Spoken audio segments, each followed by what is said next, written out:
just me, that's just me. It's the way that it be. That's just me, that's just me. Only benefiting me. That's just me, that's just me. I can't help it, I'm just selfish. Not about you. That's just me, that's just me. It's not about you. That's just me, that's just me. Said it's not about you. That's just me, that's just me. You know I can't help it, I'm just selfish. Sick of playing nice, I'm better than y'all. Welcome to Party and Politics. I am your host, Tony Vincent. With me is a very special guest, Patrick Langley, aka Bangley Beats, aka DT Woah, aka Stretch Parmesan Cheese and Armstrong and all that. So how's it going, man? Doing pretty good, man. How are you? Good, man. We finally finished the album, the Pandemic Project. The Pandemic Project that everyone needs to get. Yeah, man. It was quite the journey, if I do say so myself. Yeah, it was weird times for sure, and it was weird times in the world, and we got weird doing it, and it turned out great. Yeah, no, it's something that I'm definitely proud of. It was definitely awesome, man. Like, me and you, obviously, we have definitely a big connection. It's weird because me and you have worked together in the past, but it was never like it wasn't like producer rapper. It was just rapper, just like picking beats and rapping over them. Absolutely. My one thing I'm interested in from your perspective, because this is pretty much like, obviously you've mixed songs for other people, but this is the first project you've been in the producer chair of, right? I mean, in terms of a whole entire project and somebody else, being the vocals, really. Yeah, I mean, I've done a lot of my own stuff that, I've sent you things. I've done a lot of just like solo songs, sometimes. Actually, I remember hearing Jake Bass say this on the interview you did with him. Sometimes, though, when you make a beat, the only thing that's missing is the vocal. Yeah. So, a beat might not sound complete, and the only thing that's missing is vocal. So sometimes, if I come up with a melody idea or whatever, I'll put something on it, and then I'll just kind of send someone just a sample with what I came up with on it, just to see if, maybe they like that melody or whatever. But it just adds that finishing effect to the beat to really fill it out. So yeah, definitely. Yeah, no, I know, and I know that obviously you've done your own stuff and all that kind of stuff. What was it like? Was it weird? Like, I mean, obviously you've been doing the more of the producer thing from being, just a rapper for, at least a couple of years now. But like, really, when you were going into like the mixing process of the album and stuff, was there ever like a point where it was like, oh, these aren't my vocals, these are someone else's vocals? And I'm like, was there ever like a weirdness about that? yeah, a little bit. I mean, you get used to hearing your own stuff. Like if all you work on is your own things, then when it's time to work on someone else's things, it's always is a little bit different. It's different tone of the voice. When you're EQing, you're looking for different frequencies. Like I know what works good for me and makes my voice sound, just enhanced. So I have to enhance your voice. That's my job, is to make you stand out and sound even better, than just a raw vocal. So yeah, I mean, it's fun. It's almost like you're creating a Frankenstein, so to speak. I mean, you're Frankenstein and all this shit together, and then, if it comes out good, awesome. If it doesn't, yeah, you keep working on it till it is. Yeah, absolutely. What would you say like the biggest challenge was, like, that you felt like was the hardest thing to kind of overcome, or just stuff that was like, man, this is like becoming frustrating, or whatever it was? Honestly, I'm self-taught on everything pretty much. I mean, I got a YouTube degree, I went to YouTube University. So yeah. So I don't know, man, there's just so much stuff, and it's ever changing. There's new styles that are popular now that aren't popular anymore. So it's just trying to create the glove to fit over the hand, and especially working with someone else, like I know what I want to hear, you know what I mean? But what I want to hear at that time might not be what you want to hear at that time, or what other people want to hear. So I think the hardest part is just coming up with something that fits and sounds like cohesive, like they go together, you know what I mean? So I can get something from you and I might make 4 or 5 things to it until I find the one that actually is the one where I feel like it's right. And then I have to, send it to you because it's yours, and we'll see what you think about it, and we go from there. And it's a collaboration effort. So, do you think that's part of it? The whole thing is like, because it's not just number one, you're like, there's two different things that you kind of brought up there. So there's number one, you're trying to figure out what you think sounds good with another person's vocals. And then, seeing what their like mind state is on that as well, because not only do you have to go through all this different stuff to make, because you obviously, how to mix your own vocals, as you said earlier on, what is going to make those vocals sound good. So you're already kind of at a challenge because you're dealing with vocals that you're not, you may not be used to. I'm more, I guess, referring to like when we first started working than anything else. But yeah, and then you have to kind of like go through all the different processes to try to find like what makes those vocals. And you're kind of going through that learning process, really from the jump. Yeah. I mean, so there's no rules, you know what I mean? So it's more just like what sounds right. You just kind of go off of how it sounds. So what works for me might not work for you.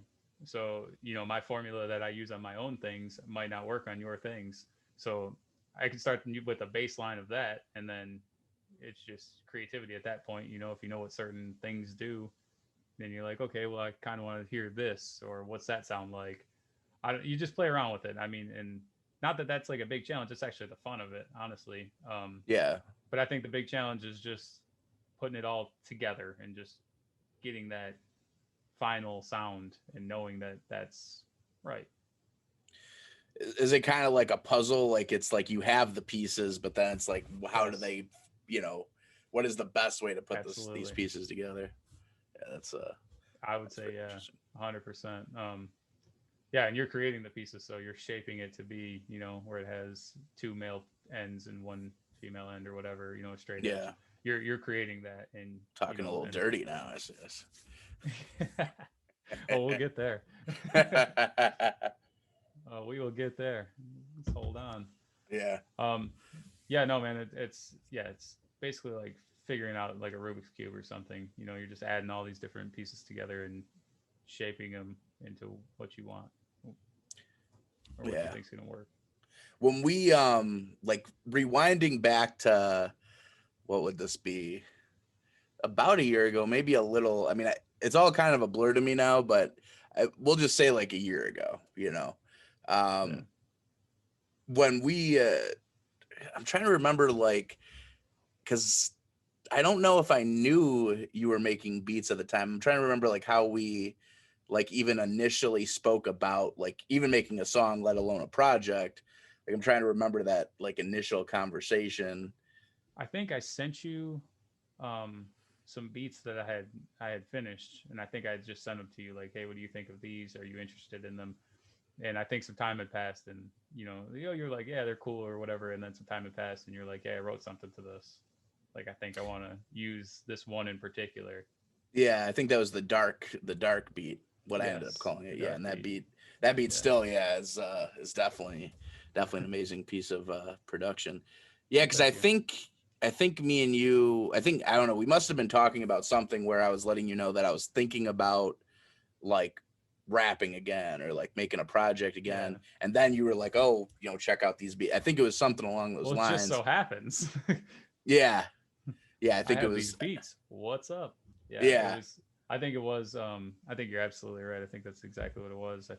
I remember you saying, I've been out for a while. I'm gonna try and do something again. I've been writing, and I think it was just like that. It's just like, oh shit, okay, well, hey, here you go. What do you think of this? I just made this or whatever, and I think that's kind of how that came about. Yeah. So when after like, because I know that Dark was the first. I'm pretty positive it was the first beat of yours that I made a track to, and then from there it was Gold, and like somewhere after that, because obviously I was trying to record, I had my whole thing was all over the place. I really had no organization in terms of how the project was going to be made. I was just like, I know I've had JP engineer me before. I've been relatively happy with his results of engineering, and like mixing vocals. I know that you were making beats. And I was like, it was just kind of all scattered in the beginning. And then eventually, JP, I love the guy, and you know, I've Shout said out to this JP, too. by the way. Shout out to JP from the HP. You know, a very entertaining individual. But something, you know, that I've told him plenty of times. We've had these conversations plenty of times. He's a very random person, and I mean that in the most loving way possible. Where it's just like, you know, he's either all in something, or you gotta like, you know, it's like dragging his feet, and he, you know, may not be in the mood. It's just very, he's got some inconsistencies about it. So it is, as talented as he is, and as you know, amazing work as he's put out, you know, building a whole project with him, or really anybody, you know, you got to make sure that you have that, like, not only you feel like you're putting out something good, but also that like you're like, hey, you know, we're gonna do this, we're gonna have this, you know, kind of thing. So long story short, I was, you know, kind of like, okay, I got to figure out an alternate way of doing things. And that's when I pretty much had a conversation with you about just saying like, hey, let's figure out a whole album. When I like initially mentioned that to you, like, what were you like apprehensive at all? Were you like, I've never like taken on a project, like a whole project like that? Like, what was your initial thoughts? So, well, my initial thought to what you just said is, one, I've never actually even met JP from the HP, but I've heard his shit, and I respect to him. He makes some nice things. I've heard his beats and, you know, his songs, so it's very dope. So yeah, I honestly, I've worked with, you know, quite a few people. Never a full project where I produced it. I mean, I got into making beats, you know that, and I was just honestly just kind of honing the craft. Like, I wasn't very good at it in the beginning, as most people. You know, no one really picks that shit up and just is, you know, Dr. Dre. So Right. it took me a while to really start figuring it out. And like I said, you know, I was watching a bunch of stuff on YouTube, a bunch of tutorials, and just putting them into action, and just really trying to find a way to make it work. And then on top of that, I was also trying to develop something that sounded like me and didn't sound like everyone else, which I know that's more of like that's the tone of today, is to sound like everybody else, you know what I mean? But I kind of don't want to do that. Like, you know, if you take a little bit of this and a little bit of that, and you know, you get some influences, sure, but I don't particularly want to sound just like someone else. Like, I would rather it sound like unique to me.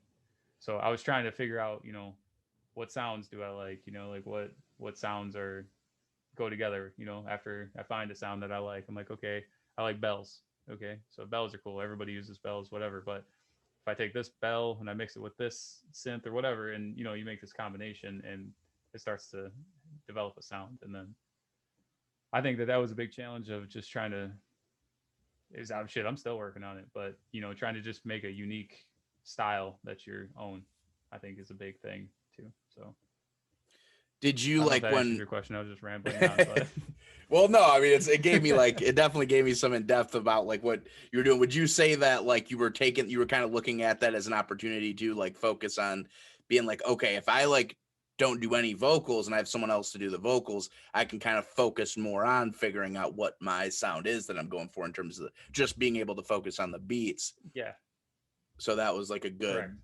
Yeah, you I know. think I think you're absolutely right. And yeah, I mean, I kind of felt like at that point I had started to find, I was on the right, you know, path to finding my own sound.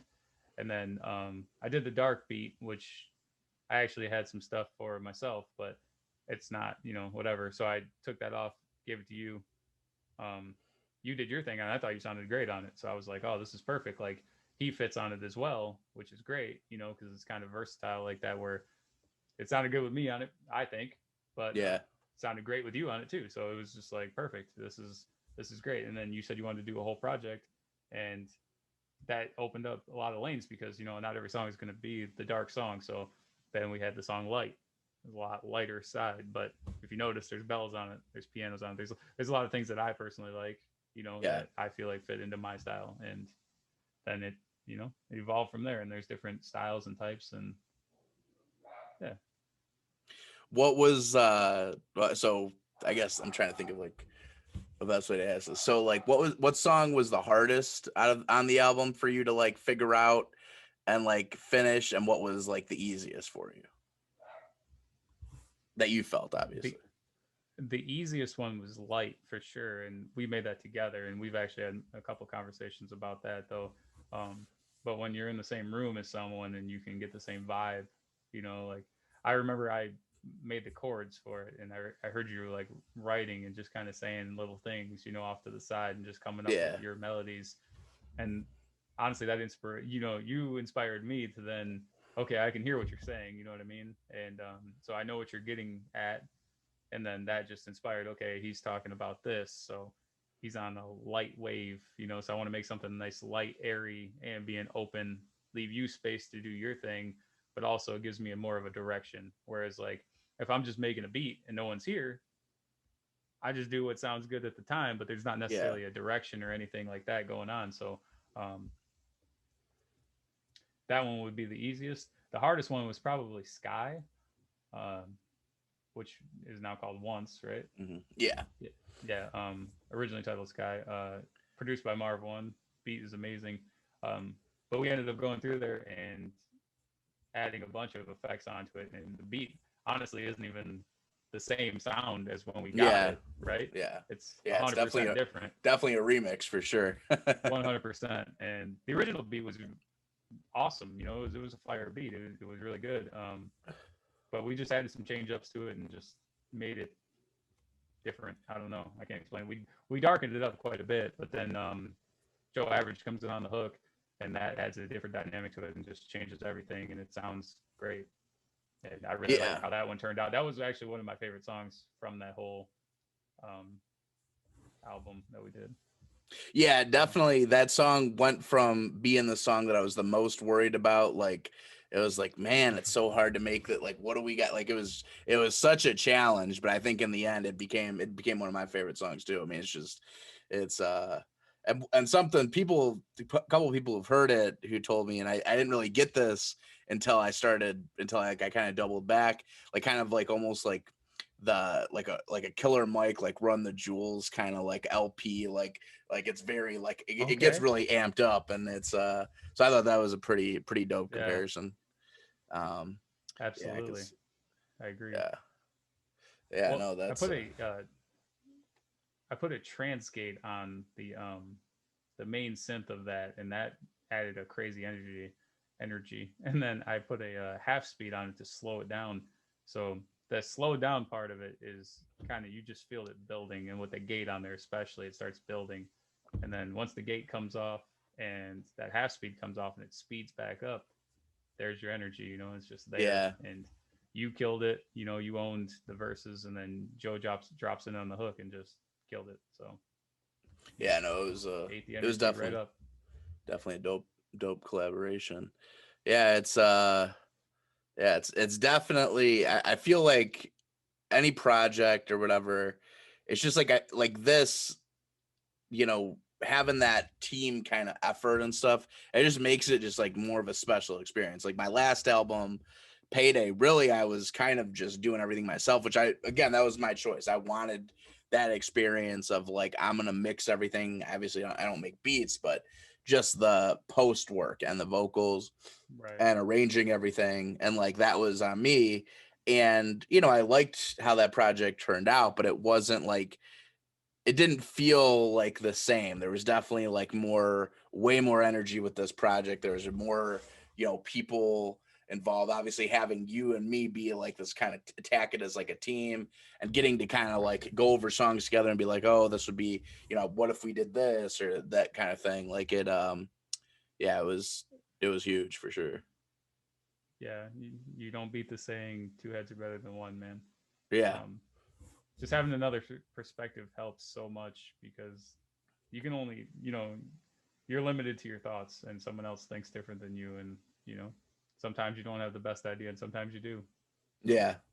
Yeah, no, definitely for sure. Working with someone helps.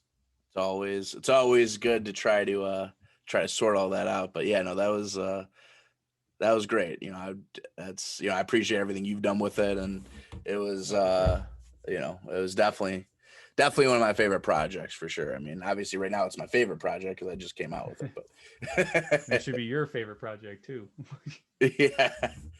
Yeah. But yeah, man, so because I know we obviously have some stories and stuff. So what I want to do is kind of, you know, kind of rewind the clock a little bit, a few years back.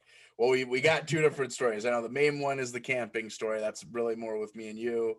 And then there's the infamous Dick Bandit story. That was before I knew you, but that's a story you heard. So yeah, I didn't, you know, So- whatever you want me to kind of go into, that's fine. Or okay. So we started off when I met you. We were doing music together, and I remember us like hanging out. And I don't remember what song we were working on, but I remember you telling me the Dick Bandit story. oh And wow, I laughed so fucking hard that I think you should start with that one to just kind of Okay. paint the picture of yeah, you know us hanging out. Like I don't even remember how it came up, to be honest. It was just like, hey, might have guess been what? like a bar or something, like calling myself the Dick Bandit. I think it was something like that. You know You're what? like That the Dick actually Bandit. that sounds like totally plausible. And then Yeah. I mean, who's not gonna ask? Like, hey man. Oh, you're definitely the guy to ask for sure. Every time you'll notice lines and you'll be like, so you know, let's figure out what's going on. What do you mean by that? you don't let the bars slide at all. No, well, I listen, and I respect a good bar, Yeah. I respect the pen game of people. If you got a nice pen game and you drop, something, I'm like, oh shit, what's that mean? Yeah. I mean, like that one, obviously you could tell like there was something to it, but it wasn't like a sexual innuendo. It was like you're the Dick Bandit, but for another reason. Yeah. So it was like, well, hang on a second. Why are you the Dick Bandit? Because I need to know why someone. We need the answers. Yeah, we need the yes. answers. Houseway. Yeah. So yeah, it was like, well, what the fuck? So if you want to tell that story, I mean, it's your story to tell.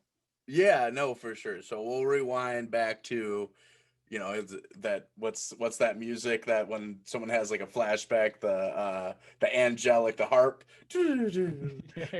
So rewind to 2006. I graduated high school. I didn't really know what I was doing with my life. I was really still trying to pursue the rap thing pretty hard. So I didn't really take anything serious outside of that. So, you got to get a job, you got to, do things and make money and stuff like that. So basically I get a job at Oga's Kitchen. Shout out to Oga's.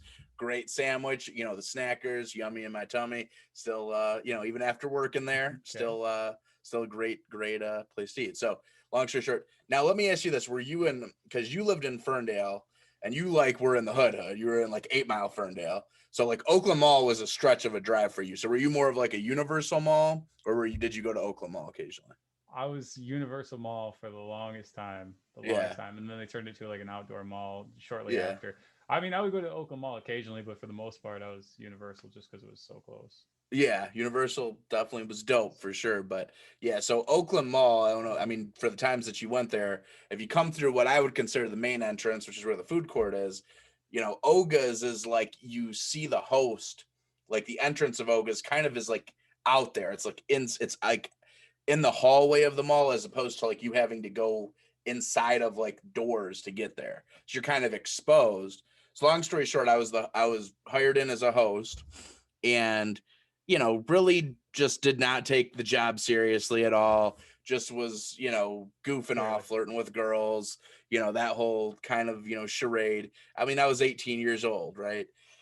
So, just some kind of things. Like one thing I did find out there, this was my first experience of this, that, the stereotype of men being more nasty than girls, the women's bathroom was like always a million times worse than the men's bathroom, like a million. And I'll never forget, this is a little side story, we're going on a little side quest. There's this guy, Winston, shout out to Winston. He's like a short little dude. He was the manager at the time. Churchill. I think I know him. Manager, supervisor, whatever you want to call him. And like the woman's bathroom. Yeah, he went down in history. The toilet in the woman's bathroom was all clogged up. It was just, and I was like, I'm not dealing. Like, I was just like, I'm not doing it. Like, I just basically, not doing it. And Winston's like, come on, man, you gotta do it. You gotta do it. I'll show you how to do it. He tried to make it fun. He tried to make it like a game. He's like, I'll show you how to do it. Man, my man's Winston put some work in, bro. This dude gets the plunger out and he's putting in all his back strength and he's like, and shit is flying everywhere. It's like Vietnam with shit. It's like shit is just flying through the, like, you gotta get it. You gotta put your arm into it. And he's like, he's turned into like a sergeant all of a sudden. And shit is just like, and like shit particles are everywhere. The water's splashing. It's, and shit, I'm telling you, the dude, shit flew all over this dude and he did not care. It was just raining shit on my man's, dude. Like, and he was just so into it. Winston's like just covered in shit. He's just covered in shit, dude. So that was Winston had arms like Popeye. Just fucking plunging towards him. No, he took so much. He was like so serious about it, and I was like, "All right, Winston, man, you did a good job." Like, but yeah, so that was just, you know, a lot of people there, and that's my first experience really working in the food industry. That some people, you know, how serious some of these people like took it, and so anyway, I love that you related the food industry to like shit though. Hey, man, and food makes people shit, so. Especially Ogas. Yeah, you're right. It Shout out to Ogas. Yeah, snackers. Yeah, Those ladies that love them. Oh yeah, the ladies love the snackers. But yeah, so I'm a host, right? And like I said, my little station is exposed basically in. So if you're walking through the mall, you're gonna like basically cross me. And so there's this guy named Rebel Mike. And you never want to cross him. Yeah. Do you know Rebel Mike? Because I feel like he's one of those guys that everybody knows. But anyway, so he is like, he always has his friend with him, and they're always coming through the mall. They don't have any money. They're not spending any money. They're just like high and drunk, you know, smelling Mall pretty rats. bad, and just, you know, mall rats. They are truly Jay and Silent Bob 100%. of our universe. 100%. And they always come by, you know, my workstation. They're always fucking with me, blah, blah, blah. But they knew like everybody in the mall. And, you know, so that's my first encounter with them. And they would always like stop by everyone, mess with everyone in the mall. That was their whole thing. And so long story short, it's foreshadowing. A little foreshadow. I'm sorry, 1 second. You might have to edit this out though, because lady's barking. Oh. I don't care. I can hear it a little bit. I don't care that much. That's not. Oh, okay. All right, cool. I'm not. Shout out to Lady. Lady's a beast. The lady is a beast. Yeah. Lady beast. The lady beast. Yeah. So anyway, long story short, I was just kind of bored with the job. I wasn't taking it serious. And we'd have a lot of downtime. So because my station was across the food court, there was a food court bathroom, and I would, you know, go there and take a shit. Like I was, you know, I was taking an honest shit. I was an honest man about my shit taking. I wasn't lying about taking a shit. It was an honest shit. It's an honest man shit. Just like you have an honest day of work. Shits. I had an honest day of shit. There's not, you know. And so eventually, it's honest work. Yeah, exactly. It ain't much, but it's honest. So I'm taking a shit, and I noticed that there's this graffiti, you know, people drawing like a, you know, woman opening her vagina up and like boobs and like stuff like that. And you know, I'm like, you know, I could draw some stuff. You know, if they can draw stuff, why can't I draw stuff? You know, it's a free country. So I decided, because basically they gave all the hosts and the waitresses black Sharpies to like write things down or whatever. So I had a black Sharpie on me. I start drawing stuff, and like just a little thing, right? Just a little dick, little something funny here and there, little weird face here and there. So all of a sudden the days are going by, and I see people are like writing, trying to outdo me. You know, they're out here drawing bigger stuff, and I'm like, no, this isn't gonna happen here. I'm the king of these parts. So I decide, like, okay, I'm gonna like draw. I'm like the dick bandit. God damn it. So I decided I'm gonna draw the craziest dicks in the world. So I had this gigantic son of a bitch. This fucking big, like if you went in one bathroom stall, the ball sack would start on one the side. Continuation across the stalls. And then just like a big dragon, and it just went through one stall to another. And it just took up the whole side of the panels. And it dick for real. Yeah. So I did that. I was doing all these kind of crazy dicks. It was like this big thing.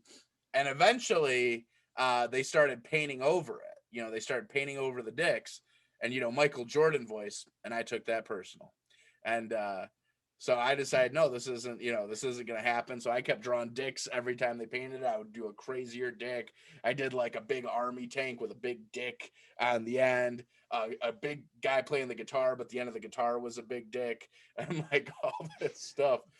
And so they kept painting over. Did you start wearing a hat like to the side? Did you start wearing a hat like rocks to the side like a fucking artist? They're like, I think it's this guy. so anyway, I noticed that every time I go to the bathroom in that stall, no matter what time of day it was, there would be like a cleaning lady coming in. Hello, cleaning lady. Anybody in here? Yeah, I'm in here. I'm taking a shit. And I would get like so pissed because it kept happening. And like I was getting upset. Now at this point, I have a whole operation, right? So I noticed that I'm starting to get paranoid, and I'm like, I can't be, you know, they could easily search me if I'm in between the bathroom and Oga's. So instead of having the marker on me, I basically, you know, those things people who are, and if you're germophobic, no disrespect, but I'm a little germophobic, not that germophobic where you put the sheet down and you put your butt on the sheet instead of going raw on the toilet seat. So if you lift that up, there's like space, and I put a bunch of markers in there. So it was like my little stash of markers that were contraband. Contraband, right? So that was my spot. So that way, if they ever did try to search me, they wouldn't find anything on me.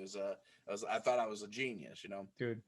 So they were patting you down for fucking Sharpies, homie. Like, that's fucked up. Well, nobody patted me down, but what they did do was even funnier. So long story short, that cleaning lady keeps going in there every time I'm in there. I mean, it just got like, I literally got annoyed. I was like yelling at her every time. So I'm fucking in here, cleaning lady. Like I'm taking a shit. Like I was getting pissed. And so one day it was like the end of like a mafia movie or like a big drug lord movie. You know, she didn't come in there. And I was like, I just had this feeling. I couldn't explain it. I was like, no, I'm not going to draw anything today. Like I just have this weird feeling. And I start walking back to Oga's, and I get this tap on my shoulder, and I'm like, and I turn around, and it looks like a guy who's one of those people that works at the kiosk. He was dressed really nice, and he had a smiley face. I thought he was one of the people trying to sell me something, because you know all those guys at the kiosk that are trying to sell you something all the time. And he's like, hey, can I ask you something? I was like, yeah, I mean, I got to go back to work. And he's like, oh, don't worry about that. Let me just ask you something. And I'm like, okay. And he's like, what's your name? And I mean, I'm wearing a name tag. I'm like, Tony. And he's like, you work at Oga's? I'm like, yeah, I work at Oga's, blah, blah. And he's like, yeah, well, you're not going to be going back to Oga's. I'm like, what are you? And at this point, he's still smiling. Like his demeanor hasn't changed. Like, what is this guy going to tell me? I won the lottery or something? Like, we caught this son of a bitch. Yeah. Finally. And all of a sudden I look around, and all the security staff has me circled. And like it's surrounded. Did they have like pieces and shit? Look, you would think, yeah. So they have me all surrounded, and he like his demeanor pointed at you. Yeah, and his demeanor instantly changes, and he goes, "You've been drawing provocative graffiti in the bathroom. We think it's you. No matter of fact, we know it's you. We've been running a surveillance program on you for months." And like this dude was dead serious. Like it was the biggest like thing of his entire career. Dude, he ruined the last like 6 months of his life. He's like, another one. Yeah. Fucking let me go in here. Yeah. So basically, he's like, so you're banned from the mall for fucker. He basically is like, you're banned from the mall for life. You can never come back here. If you ever come back here again, we're gonna have the Troy police arrest you. Huh. And I'm like, you know, but I work here, so how does that? And he's like, get your stuff and you're gonna leave. And my manager anymore, buddy. Yeah, my manager is like, I don't know, you know what to do. So he calls me, you know, after they escorted me out, and you know, ask what happened. I explained kind of, you know, I don't admit to everything. I just said, this is what they think. It's like, but they can't do this, right? Because I work for you. I don't work for the mall. And they're like, well, technically we're in the mall, so we kind of have our hands tied. So long story short, that's like, you know, the end of it. You know, I get fired basically from that. And, you know, I don't go back to this mall for like 2 years, right? At least a year. It's a year or 2 years. Hanging out with my friend Andy, this son of a bitch. You gotta let the You know, hype die down a little bit though from the Dick yeah. Bandit. And he always he knew that this happened, and he would always, you know, be like, let's go to the mall, let's go to the mall. And I would say, no, man, no, like I'm not doing it. Like I was just firm about it. Because that was, I mean, really looking back, it was an embarrassing situation, right? I mean, it's funny now, but it was you know, it was like, man, getting escorted out of the mall. But anyway, Dude, so I fuck was that like, mall. yeah. So I just kept putting my foot down. I'm not doing it. Finally, one day, I'm pretty sure it was like a year. A year goes by, and he talks me into it. He's like, dude, it's been a year. You're not in your work clothes with all the people they see every day. They're not going to remember you. And he was like, I was like, okay, that kind of makes sense. You know, whatever. Nobody should recognize me, anything like that. So we go in the mall. You know, I'm high, so I'm already paranoid. You know, we decide to go into Foot Locker. It was the first store that we went into. And I noticed that the Foot Locker employee is kind of looking at me funny, and like he's tapping his other coworker. I'm like, what the fuck? Like, am I wearing? Hey, Yeah, that's am the I Dick wearing Bandit something? over there. You see? Yeah, so I'm like, am I wearing something funny? Like I didn't know. And he goes, that's that dude. That's that dude drawing sticks in the wall. That's that dude. And I fucking start panicking, bro. I just run out of there fast as fuck, dude. Just Forrest Gumping out of there, bro. Like, Oh my god. so I was like, no, I'm never going to the mall again. Like, fuck that. Like I was like, of course, it was the one time I decided to go back. It happens. So fast forward a year from that. So Chuck is working downtown Royal Oak at the time. He's working at the Pita Pit, I believe. And the Pita Pit was like open like till like it was like 24/7 or till 2 a.m, some like crazy time. And like they were reckless. I mean, again, I don't want to get sued or anything. They you know, the people there were a little reckless, and you know, no disrespect to the Pita Pit, great stuff, but they were letting anybody come up there. We were up there, people were going up there getting drunk, getting high, all this kind of stuff. And so this fucking Rebel Mike shows up, and he's part of this. And Chuck's telling me about this Rebel Mike character. I didn't know what his name was from before. I just knew it was like some goofy dude that came in the mall high and stumbling around all the time. Right. And Chuck's like, man, you got to meet this Rebel Mike guy. He's hilarious. He's like a homeless dude that always comes up and hangs out with his friends. And apparently, like, there's this whole like community of homeless people that are like kids, not like older people, like teenagers, early 20s, that are just like wandering around downtown Royal Oak, and like, you know, stoop kids or whatever you call. So they would come up there and hang out with Chuck all the time because he was working 24/7. He was cool with them. He would make them food, all that kind of stuff. So Chuck's like, you know, you got to come up here, man, kick it. You got to meet Rebel Mike. So I go up there, and, you know, I notice that he looks familiar, and he's like noticing I look a little familiar. And he goes, hold on, you're the Dick Bandit. And like he's like, and he just starts telling the whole story. And I didn't really tell like Chuck, or like a lot of these people didn't know the story at the time. So he tells everybody. He's like, yeah, man, everybody knew no bathroom wall was safe with this guy. He was the Dick Bandit. He was out of there. He just told this whole thing. And so that became my nickname after that. So that's essentially the Dick Bandit. We'll call it part one. So I'm probably going to clip this out. This is going to be part one of the Dick Bandit Chronicles. That's the origin story. Okay. Yeah. Part two coming soon to a theater. Yeah, coming soon. That'll be on a different podcast, but that's the part one of the Chronicles. I like it. So obviously then fast forward, because that's 2008. Fast forward to essentially 2011, 2012, when me and you were working together at Beaumont. We start, you know, making music together. I don't want to get sued by them either. What'd you say? I said I don't want to get sued by them either. Shout out. Oh yeah. Well, we're not gonna. I'm not gonna say anything bad about them. But we were just. Well, that's how we met. Fair enough. Yes, this is how we met. So, you know, we're hanging out, we're making music, all this kind of stuff, and so it's, you know, about to be summertime of 2012. You know, at this point, me and you had probably hung out at least a few times. I mean, I'm assuming we hung out enough for if you were comfortable enough to ask me to go up north with you. I mean, you know, we weren't strangers to say the least. No, we were going to go on a camping trip, and we had some people, so I was just extending it to you because we were hanging out at that time. We were cool. Yeah, we'd hung out quite a few times, I think, and we had done some music together or whatnot. And so I asked you if you wanted to go. You said you did. And it ended up being a lot of people canceled, honestly, but it just ended up being the four of us. Who were some of the honorable mentions that didn't make it? The honorable mentions that didn't make it. Just some other people that I had made music with, and some family members and friends of mine. I mean, I could say their names, but you probably. I wouldn't. Basically, I don't know them. Essentially, is what you're saying. Yeah, pretty much. I don't think it was people that you had met at that point, or even now. I don't think you've met either.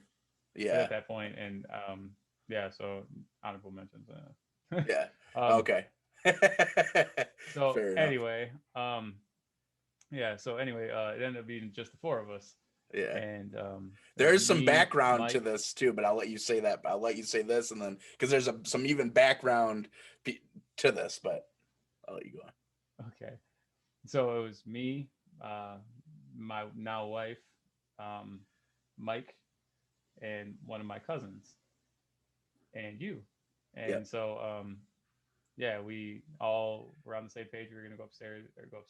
We were going up north. Gonna go upstairs. I just got off work. I'm tired. No, you're good, man. It would be a long trip upstairs. 4-hour ride upstairs. Yeah. In a car. So yeah, we were gonna go on a tubing trip on the river up north. So yeah, we all got together, and I don't know if you want to tell your part now, I guess.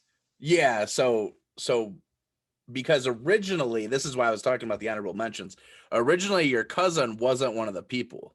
And you told me that kind of last minute, and I was a little weird about it. And the reason I was weird about it, because, and again, not saying names, but I was, you know, had some talking, had some, you know, relations with his big brother's girlfriend at the time, whatever she was. No. You knew this. Don't play dumb. You told me. Yeah, you told me later. Yes, I did. Know Okay. That after the fact.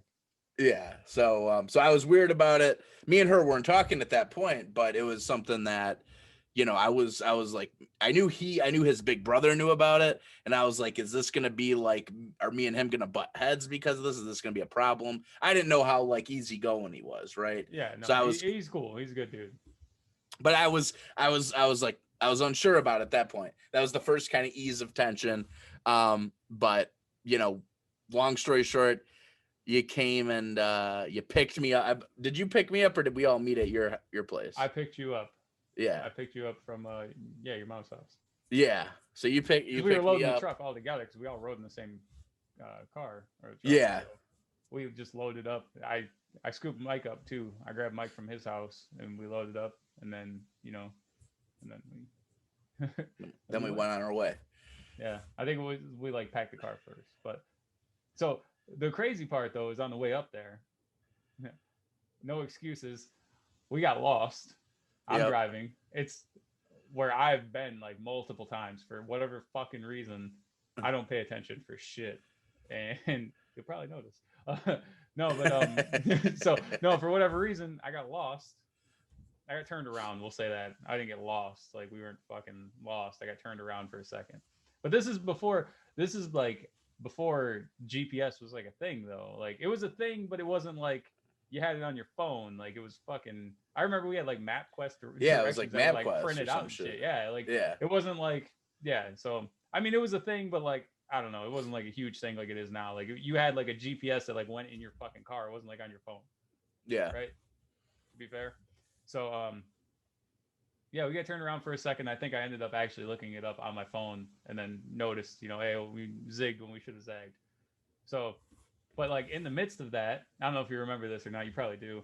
I pull into a gas station and I'm like, oh, fuck, I need to go that way. So I pull in the gas station. I pull out the other side if I can make a left. We're in the middle of nowhere. Like literally there's like cornfields around. Like there is nothing. Oh, nothing. Gas station. Yeah, we were in the middle of nowhere. So I pull in this gas station without stopping. I roll through and I fucking make a left and I start going back the opposite direction. And we get pulled over by the cops right after that, right? I remember getting pulled over. I don't remember like why we got pulled over, but I do remember getting pulled over and being like, fuck. In my personal opinion, no one's fucking there. I should be okay. Yeah. He didn't think so. So, you know, we had some weed in the bag, you know, whatever. We had some stuff. We were going up, we were going to party, sticky, you know, whatever. Yeah. So I was a little nervous. I ain't gonna lie about it. So, yeah, he gave me a ticket, and it was an asshole move because we were traveling. We were already up at that point, like 2 hours at least. I don't think we were all the way there yet. But we were like 2 hours north, and like I don't live in this area. You know, this fucker gives me this ticket, and so we ate that, whatever, fuck it. So we just keep going, and we get up there, and we had to. It's some property that my family actually owns, and the grass was crazy long because no one had been up there yet, so we had to cut the grass. So we had ordered, or rented, I should say, not ordered. We had rented a big like brush hog to take care of all the tall grass, you know, small bushes and whatnot. And I remember actually me and Mike. I don't know if you might have been like away at this point, but we had picked it up on a trailer, and I don't remember why. I think it was we unhooked it from the truck. Yeah, you guys left to, because I remember like half of us were setting up camp, and you and Mike, I guess you and Mike went to go get the thing or something like that. I think that's or me and my wife probably. And whatever reason we had to end up having to hook it back up. But when we tried to bring it onto the when we tried to hook it back up onto the truck, we picked up the front end and turned around, but we were on like a hill. So when we walked it to turn it, we actually caught that hill a little bit, and it started to go. And we were both holding on to it very, you know, just as hard as we could, trying to keep it up. And we balanced it, and then you guys came down and helped us, and we pulled it up the rest of the way. Don't do that. Yeah. Well, that was already a challenge because it is like it's not just a easy, you go into the property, it's a flat ground. It's, you know, there's kind of a ramp. It's like an undeveloped area. It's like a straight up just nothing there area, right? So there was no running water, no electricity. We were camping, right? Yeah. So there was nothing really going on. So I remember that happening though, but that was like the tone. The tone was set when I got the ticket going up there. It was like, fuck, like this is not gonna be good. Yeah. We get the ticket, get up there, cut the grass, putting this thing back on, trailer starts to go down the hill. We get it, hook it back on, everything's fine. And then, that was after I'm trying to get my stuff together here. We stayed at a motel for the first couple of days. Well, no, so this is, and I still to this day don't know why you did it like this, but that's fine. I'm not going to talk shit. So the first day we camped. So we set up tents and everything. Because remember, we went to your property the first day. We set up camp, all the tents, all that kind of stuff after we got the grass, everything all cleared. And then for night 2 and night 3, we stayed at the motel. So we stayed at the motel for 2 nights. And then for the final night, we camped again. So I was like, why? That's kind of like a weird thing. But in the scheme of things, I'm glad I got some motel, action. Honestly, I think now that you're saying that, I think because if you remember, my other cousin came up there and he had like a 5th wheel camper, and he had brought like a generator and stuff, and we had like lights, and they had like a lot better of a setup. And I think what we were waiting for was for them to come up and hook all that stuff, and to get it going, so that way it was a more of like a livable condition for us to stay on there. Because if we would have just stayed there, we wouldn't have had shit. Yeah. So it was like, all right, let's stay at the motel. It'll keep us going for a day or 2, and then when he, gets all his shit set up, then we can do whatever we're gonna do with that. Yeah. And I think that's the whole foreshadowing. I think that was the whole reason for that. So we stay at the motel, and what's funny is I actually saw a picture the other day. I'll send this stuff to you, and maybe you can put it in the video here. Of the guy who was working on his Corvette. So we stay at like this seedy like motel. Like someone definitely has sold a kidney in the bathtub. There's been kidneys taken from this fucking motel and sold on the black market for sure. And while we're staying there, you know, we're hanging out, we're partying shit. You had your own room. I think you and my cousin had a room together. Yeah, me and your cousin became roommates for the whole. Again, another some fortune. So let's say this first. So let's go back to the and explain how me and your cousin became roommates, because that's important, right? So basically, we get up there, we get everything done. I mean, it's like, you know, I felt like I was living in the Amish times. We were like, we had to, which is fine. That's part of the experience. You know, you gotta, you know, this is what they had to do back in the day when they got into a settlement. You had to make that settlement livable. You had to set up camp. It was the whole experience. So anyway, we start smoking some of that Mary Joanna, and Mike gets a little, in my opinion, a little paranoid, a little in his head a bit. And I mean, we're at least 4 hours away from the city, right? Yeah. You know, so 4 hours in the middle of nowhere. Mike starts getting worked up. You know, again, I think he had like a panic attack, man. I think he started freaking. I don't really know, to be honest. Like, to this day, I still don't really know like what the fuck happened with him. But I remember I had told him prior to this, like, hey man, just to let you know, there have been bears like spotted in this area, just so you know. Like, it's not, I've never personally seen one in this location, but I know other people who have, so I feel like it's my obligation to at least let you know that. Like, you know, whether, you know, I don't think we're actually going to see one, but I just, you know, I don't feel like I'd be doing you due diligence if I didn't fucking tell you the truth. Yeah. So, you know, whether you want to hear it or not. I don't think you told me that, but that's okay. You told me that. On the other hand, you were afraid of the bugs, bro. Like, if I told you that there were fucking bears up there, you probably would have been like, you know what, dude, I'm good. Oh yeah, no, I'm not. I don't have a lot of. I don't have the settle or the. I don't have that in my DNA. So enough, that was. But again, fair enough. So he ends up freaking out. He has this phone call, which again I think was to a degree a little completely made up. He's literally just holding his phone to his head, like, "Hey." Yeah, and hello? Acting. I mean, there was no cell phone service out there. I mean, there was nothing. Yeah. There was nothing. So this guy gets this miraculous phone call, and apparently someone's in the hospital or something like that. So he's got to dip out. I think his grandma had passed away. I think is what he actually like. What he did that said. Actually happen though? Because again, I don't think so. I don't know. We don't really keep in contact anymore, but I got you. So there was this. I don't want to get any information wrong. Apparently, there was a family tragedy, even though we think it was fabricated at least to an extent. But again, I think so. Yeah. So he definitely was paranoid and freaked out. And you know, you and him started having this conversation about him basically saying, I gotta go back. And and you definitely were not happy about this. Well, no, we just drove 4 hours one way. Got a ticket, had to do a bunch of work. Did a bunch of work, and he was trying to dip in the middle of it. Like, I don't know. I mean, like, I can't blame the guy to some degree, because it's like, yeah, I'm on vacation. Like, I don't want to do work, but that's just how it goes. Like, you ask anybody who has any type of property, I mean, it has to be maintained at some point, you know? Now, is that on me for not doing it prior? Yeah, a little bit. But I mean, at this time, I'm fucking what, like 21? Yeah. 22? Yeah. I don't know how old I was at the time, but it was somewhere in that area. Like, and you're not going to drive 4 hours just to do work and then come back and, you know, and then get everybody and then go back up there. Yeah.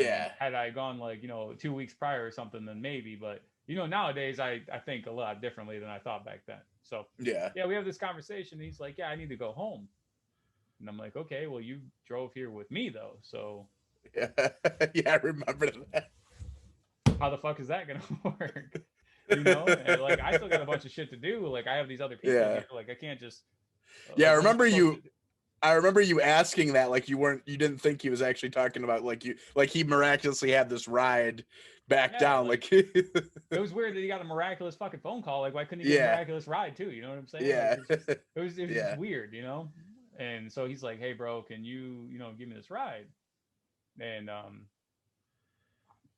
I don't know, man. Out of the kindness of my heart, like, if I was having a panic attack freaking out, you know, with some friends of mine, I would hope that they would do the same for me. So I just said, all right, man, you know, no big deal. And, you know, we're all broke at the time. I just fucking drove up here and paid for the gas. No big deal. Yeah. But now I got to drive back. So, what this is even crazier about the phone call was he got a hold of his dad, but he didn't get a chance to talk to him until we were already in the car on the way back. Like we had pulled off into like a parking lot, and then he called him like, "Hey man, can you come meet me or whatever?" And we ended up driving back 2 hours, dropping him off, and then driving back another 2 hours back to meet with you guys. That was And Mount so Pleasant, right? Where Central is? I honestly don't remember where it Okay. was. It was I just remember going 2 hours south, and his dad was like, "All right, I can meet you here," and then we took that location and put it into the phone and whatever. I gotcha. So which was data rates back then. Yeah. No, I'm just kidding. No, I don't know if it was that far back. I mean, I feel like we're making ourselves sound a little bit older. I'm just joking. It wasn't data rates. There was unlimited back then. It was a flip phone. We broke out the map. I had to punch in his number before I could call him. I had to punch my number, then his number. Had the marker on the map. I drew a dick on it. It was a whole thing. I sent a couple smoke signals, Yeah. I wrote with a big, large feather onto a piece of parchment and tied it to, the foot of a pigeon. Yeah. So we take him 2 hours south and we drop him off to his dad. His dad was cool about it, came and got him. And, I mean, whatever, man. No hard feelings, I guess, at this point. But I was a little upset about it at that time, for sure. Yeah. But that's how me and your cousin became roommates. You know what I'm saying? I smoked the same weed he did at the same time. I smoked it with him. So it's like, dude, now I'm fucked up. I don't want to fucking, Oh yeah, and that's a long drive to at least it's a long enough. I mean, this is me looking at the bright side of it. At least it's a long enough drive where you're gonna sober up during it. Like it's like 100%. But this is the first day, dude. We drove 4 hours to get there.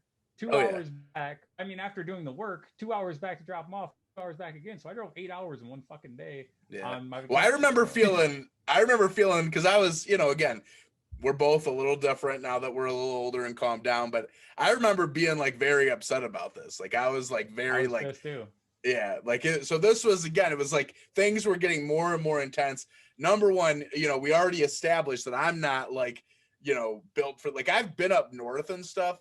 But the up north experiences I've had were they're baby. I mean, this is like calling anything that I've done before camping, even when I've went on a campground, which I have, and I've had some horror stories, even with making things as easy as possible. So this whole thing was like Naked in the Wild or something. It was like, it was crazy. And so you have to, I was, again, I was like pissed off about this. You end up having to leave, and I'm like, is he really fucking leaving? And so this is why, because originally me and Mike we're gonna share a tent, because you brought 3 tents up. You brought one for you and I brought up a tent for me and my wife, and I brought up an extra tent because you and Mike both needed a tent, which is fine. And then actually my cousin brought his own tent, which was okay, that was the yellow one, which was like a fucking pup tent. It was like like a Boy Scout fucking ass pup tent. It was like, but yeah, so me and him end up becoming roommates, and we end up, and again, I don't know this guy, right? I knew Mike because I worked with him too. I didn't know him, and I'm like, oh, I don't, but he was nice. He was being cool. He was chilling. He helped, we continued to do some type of work on the settlement. We'll call it the settlement. I think we made some hot dogs or something. We cooked some hot dogs, but yeah, there's at least for me, there was no cell phone service. I had nothing, and very little. Yeah. Like, you might be able to get a text if you walk in the right spot, but like, yeah. And so that was rare. So I remember, we were like, definitely in the wilderness. Yeah, because it was bad enough to where we couldn't actually have a phone call with you. I remember that. Like, we did not know you were coming back until you literally came back. Like, it was like, man, fuck. Like, if he never makes it, like, what the fuck are we gonna do? So yeah, I was. I hate to laugh. I never thought about it. Yeah, no, like we just totally were like. That's we had no car. Like, that thought honestly never crossed my mind. Oh, you bastard. I had thought the same shit though. Like, what if this motherfucker never comes back? Yeah. He just left us here. We don't have any cell phones. Yeah, nothing. But yeah, so that whole thing, you know, I'm thinking the worst because things have already been bad. Like at this point, Yeah. like shit after shit has happened. Yeah. So you end up like coming back. You know, it's been a long fucking day for I think everybody. You know, you more than anybody. And so we don't even like really party that night. We really just No, we kinda, didn't. We went back to the motel because we didn't stay at the like we had to go pick you up from the settlement. I like that, by the way. Yeah. We had to come get you guys from the first frontier. I thought we did sleep there the first night though. I don't know if maybe I'm wrong, but I thought we slept there the first night and then 2 nights because I thought it was 4 nights total. I think it was 4 nights, 5 days, and I think the first 2 or 3 because we stayed at the motel for. I think the motel. I mean, again, we're having to reach a little bit, but I feel like the first night because I remember like, yeah, because we woke up at the campground and then we used the like toy rifle thing to shoot stuff with, and we did that for like the day, and then we went to the motel. We went to the motel kind of like almost in the evening. Like it wasn't like super dark out, but like I think we went out for dinner and then we went to the motel. And then we like got drinks and like, like partied a little bit there. But yeah, so I think it was 2 nights in the motel. And because the first night in the campground or the settlement, the frontier. Hang on one second. I'm sorry. Can we go back to the motel though? Because the lady that owned the motel, like this is like a seedy fucking motel. Yeah. And it's a strip of like, what, 7 rooms, maybe 8 something rooms like that, at the most. So it's a very small place. And when you roll up, one, it looks like a piece of shit, right? But like we never saw it. Like we had looked at online and had read reviews. I think it's how we found it. Or I'm thinking my other cousin with the fifth wheel had like said, hey, I found this motel. It's pretty close by. We'll just stay there, whatever. So we had booked the room without ever seeing this place. Yeah. I don't even think I saw a picture of it online. They just said, hey, we're staying here. So I said, okay, fuck it. Like we'll stay there too, I guess. So we get the rooms and we get there. And one of the first things you notice when you roll up is this Corvette that's out there, right? Like it's like a 90s Corvette. Yeah. And it's sitting out front. And you're like, whoa, okay. Like this is a piece of shit motel. What's this Corvette out here? Yeah. So come to find out, Corvette doesn't even run. It's probably been there for the last like 20 years at this point, right? And the lady that owns it has some guy who is working on this fucking thing while we're there. So we're partying. What is that? Like the second night, or it might have even been the first night. It might have been the first night that we were partying with her. Yeah. Yeah. So we're partying in our rooms and shit. And like your room was right next to our room. So we're hanging out in between the 2 rooms, going back and forth, whatever. We were playing beer pong in my room. I remember that. Yeah. And we see this guy, and I remember we were doing the Ed Bassmaster fucking, would you look at that? Oh yeah. That's how it started. That just came out. Yeah, that was like new at the time. Like, oh, look at this, look at that. And we had some drinks in the Dick Bandit here. And instead I wanted to draw a penis on the wall, he's like, you know what? I'm about to go over to this fucking guy working on this Corvette out here, and I'm gonna pull that shit, the fucking prank on him. And he goes over there. Oh, this is a nice car. Would you look at this? Look at that. And the guy's like looking at him like, I don't know. I couldn't like really read him. Like he almost looked like he was your boy Rebel Mike at some point, right? He almost looked like he lived there, but at the same time, you weren't sure if he just showed up. It was like, oh, look. He might have been trying to steal it or something. Yeah, exactly. He just played it off like he was working on it, but really just stealing it. Yeah, exactly. And you start doing the, oh, would you look at this, look at that kind of thing. And then he starts partying with us. Yeah. And we give him some beers and shit. And dude, this is like my favorite part of that whole like running into that guy though, is I remember I handed him a beer, and it was like a fucking file cabinet. Dude just pulls out his bottom lip and just kills his entire fucking beer. And like literally, like what? He like shotgunned this beer within a matter of like 3 seconds. Dude. Yeah. It was fucking stupid. But it wasn't like a traditional shotgun. Like he didn't put a hole in it or anything. It was just like he cracked that bitch and fucking. It was like a cartoon, like go. He had like a pelican fucking goal. Like it was fucking crazy. And I just remember like looking at this motherfucker like, God damn, boy. Like, and he hung out with us for the rest of the night. It was weird. That's how hammered I was though, because he's such a blur to me. The lady I remember, because we took pictures with her and stuff, and like she had like something on her head or something, you know, I don't, you know, or we all put something on her head. I don't, yeah, I we remember put like all the beer the dude. boxes. Yeah, the beer Yeah, boxes. you That was remember us, the yeah. Corvette and the dude more. I don't even remember the Corvette at all. Like I don't. Oh, the dude, Corvette it is was completely fucking gone from my hilarious. memory. He's like I briefly remember him. I feel I'll like send he you the looked like pictures. I got him. Ron White or something, but I could be be Yeah, wrong. I don't know. He was an older guy. He had like salt and pepper hair. I remember that. Yeah. But yeah, I don't fucking know, man. I just remember that happening, and I was just like, Yeah. I don't know. I just wasn't expecting it. I guess I don't know. I guess I. So you're saying I was talking about drawing a dick somewhere? No, that's I was doing a callback to you being the dick. Oh, bandit, and okay. how I thought instead of you just drawing a dick on all the property that they had, which would have probably increased the fucking property value of this place.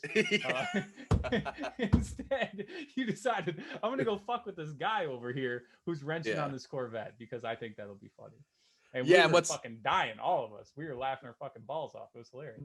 What's hilarious too, because you're like picturing this as like seedy, and I'm sure it is. But like after the whole thing with the settlement and the camping issues and all that, like how much I like after, because this is how I think I remember the first how we did camp there for one night before we went to the motel. Like I remember like praying that you would change your mind about us sleeping there again. Like I remember like come on, man, like that motel, like after that night of staying in that tent, like felt like the Ritz-Carlton, man. Like I was like, you know, they got the air conditioner in here, they got a TV, you know, like me and your cousin each had our own bed. Like it was like, man, I felt like, a bathroom. Yeah, I felt like I was living in paradise. So I really did not want to go back to the campground. And me and your cousin were getting along. I mean, me and him, he's a nice guy. Yeah, he's a nice guy. I was like, man, this isn't so bad. Like things felt like when we got to the motel, things felt like, oh man, I'm digging. Like things are finally going. Yeah, the ship might turn around. Yeah, but unfortunately, it ended right. So we ended up going back to the settlement. Yep. And so I don't even honestly remember all of what transpired until the last night. Yeah. So we go back to the settlement, and at this point, my cousin with the fifth wheel is there now. Matt. When you're saying fifth wheel, are you mentioning like is there like a fifth person that's not like doesn't have a girlfriend or something? No. Okay. No. When I say a fifth wheel, it's the camper. It hooks up into the bed of the pickup truck. They call it the fifth wheel. There's just like a hookup in the back of the bed. I gotcha. That's just the name that they call it. So, no, but that's good. So we hang out with them. We're partying and drinking with them, smoking all, the whole nine. Yeah. And now we're on to our last night, and they had left already, right? They had left, and we were there for one final night by ourselves, I think. Well, they went back. They decided not to actually camp. They went back to the motel, which I was again very salty about. But at least they number one. You remember all this? No, here's one thing I'll say. So, okay, very very entertaining group of people. They made the best to this day, the best ribs I ever fucking had in my entire life. Like I've been trying to like replicate these ribs and like find ribs that are even like half as good. I mean, these ribs, there's just no touching them. And there's a secret to it, but I can't tell you. I'd have to kill you. That's I'll respect it, but I mean, just to put this in perspective, for anybody watching this, I am not, we've established that I'm not a camping person. I've really had it, I have not had that experience, and like having to eat ribs already is messy, right? No matter how you're eating ribs, if you have a wet cloth, anything. So in this situation, we just have like a paper plate. I think we have a paper towel. There's no sink to like wash your hands off or anything. I mean, yeah, we had like a bottle of water or something. And we're dirty. He had water. He had like a water jug. Yeah. Yeah. So he had some water bottles and stuff.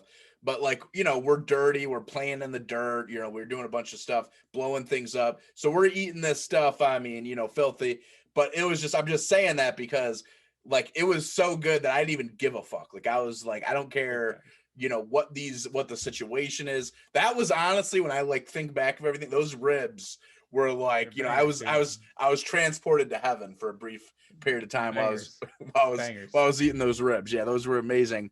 And then, they hung out, we got drunk, we got high, we launched fireworks, which again, crazy fun. Like the first time I saw, I don't even know if fireworks were even legal at this point. I don't want know. to, indict anyone, but Right. yeah, Well, this I'm sure probably it's came past from a different state or something. yeah, I'm sure it's past the statute of limitations, but like being drunk Yeah, they and were illegal high, at the time, for sure. yeah, and like launching a firework, like literally being the one launched, dude. It was like one of the most beautiful things. It was like just Also, Cody, we gotta mention up there. There's very little light pollution, yeah. and so you can see the stars in the sky. Like it's crazy. Like you can Oh, also, yeah. you can also get a glimpse of the northern lights where we're at too. Yeah, I mean, you're seeing like the Milky Way and shit. All you're that. you're getting crazy views up there, and that's one of the reasons I personally really like to go up there, even though it's not as furnished as some places. I mean, yeah, man, it's a work in progress. Like you know my story personally, so Yeah. you know why it kind of stalled out. But yeah, so you got to take that into consideration that you're seeing, like down here, right? Everybody's doing fireworks at that time, Yeah. so you have the whole sky is full of smoke from all these fucking things exploding, right? Yeah, So it's harder especially to see. now more than ever. Yeah. Oh yeah, for sure. Now that Yeah. projectiles are legal here, but at that time up there, you're getting a private screening within so many miles around. Like no one, they're all watching our shit. Like they, no one was really shooting them off like that. I'm sure people were, but at this point, that particular day and time, we were the ones shooting the shit off, and it's right above you, a couple 100 feet up, and you're right underneath it. So I just felt like I had to say that. I don't know. No, that's well, it's great context because yeah, you're absolutely right, and it's there's multiple reasons why, unfortunately, maybe that will never be experienced almost again. So it's, I guess that makes that moment even more. I'll hold it even more dear. Hold it dear in your heart. Right yeah. there. So, but yeah, it was awesome. That night was like, even though we had to camp and everything like that, it wasn't on my mind. I was, and that was part of my goal too, because I knew that I was a little freaked out about the nature, the bears, all this kind of stuff. I'm like, if I get fucked up enough to where I just can clock out, that was the game plan. And we got shammered. I mean, it was we got really, really fucked up. And so really, I guess just getting to the climax. Top 3 drunkest I've ever been in my life, by the way. Yeah. No, but, it was. Yeah, we drank all day. It was amazing. Yeah. Especially at that time, being that age and, not really having a whole lot to do, Yeah. No, it was a good time. And then, so what I noticed though, I'm just going to say this from my perspective of seeing things. You and my cousin started bonding, you guys are roommates and shit. So by the way, I also have to throw this out here. When we went to take Mike back, there was no talk of like being roommates. Like you and Mike had already, pre-trip kind of said, all right, well, we're going to be roommates, whatever, no big deal. Yeah. Whatever. Because you guys knew each other already previous. So you didn't know my cousin, you said all that. But when we leave to take Mike, when we come back, you and my cousin had worked out a deal, right? All the food that was in the pup tent. Yeah. Or I'm sorry, that you guys had together, we had kept. How the fuck did that go? We had the food somewhere else, and I think you guys had it in your tent, but I think I told you guys about the bears. Yeah. Like, yeah, don't put any food in your tent, whatever. And so when I come back, you and Corey are in the same tent. My cousin. Shit. Yeah. You and my cousin are in the same tent. Edit that out. No, but you and my cousin. We're not saying last names. I mean, it's, That's true. Yeah, but I mean, my fucking last name. So, you and my cousin are in the same tent, and the other tent, which was like the pup tent, the little guy, was the supply tent, which had all the food in it. So you guys made this arrangement that you guys are going to be roommates when I was gone, which is totally fine with me.